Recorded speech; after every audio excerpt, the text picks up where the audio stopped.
Сәлем достар, біз сіздермен кеңістіктегі вектор ұғымы және оларға амалдар қолдану тақырыбына арналған есептерді шығарамыз.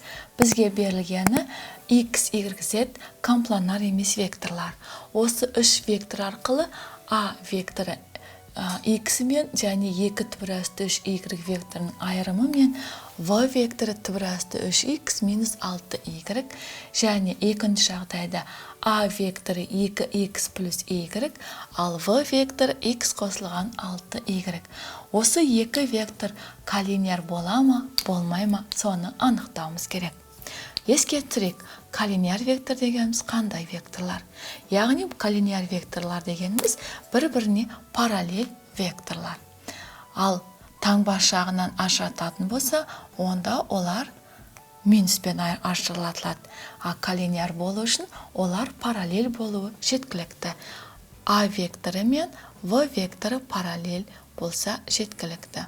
Бағыттас болса, онда бір бағытта, ал қарама-қарсы бағытта болса, қарама-қарсы бағытта орналасу қажет. Ал енді осы екі вектордың коллиниярлығын табу үшін осылардың сәйкес берілген векторлардың коэффициенттерінің қатынастары орындалу керек. Яғни бірінші жағдайды қарастырсақ, x-тің коэффициенті 1-ге, 1-дің т+3-ке қатынасы тең болу керек, минус 2-3-дің минус 6-ға қатынасы. Осы теңдік орындалса, онда бұл екі вектор коллинияр болады. Ал таңбасы біреу оң, біреу минус болатын болса, бұлар коллинияр, бірақ қарама-қарсы бағытта болады. Енді пропорцияның көмегімен ішкі мүшелері мен сыртқы мүшелерінің көбейтіндісін таба салайық. 1 мен минус 6-ның көбейтіндісі мен т+3-дің минус 2-3-ке көбейтіндісін. Бірінші теңдіктің сол жағы 6, екіншісінде т+3-ті т+2-ге көбейтсек, т+9-дан 3, 3-ті минус 2-ге көбейтсек, минус 6. Яғни минус 6 минус 6-ға тең. Олай болса, А векторы мен В векторы коллинияр деген сөз. Бірақ екеуінде таңбасы бірдей болғандықтан коллинияр және бағыттас. Екінші жағдайды қарастырайық.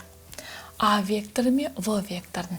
Бұлардың сәйкес жіктелуіндегі векторлардың коэффициенттері 2-нің 1-ге қатынасы тең болу керек 1-дің 6-ға.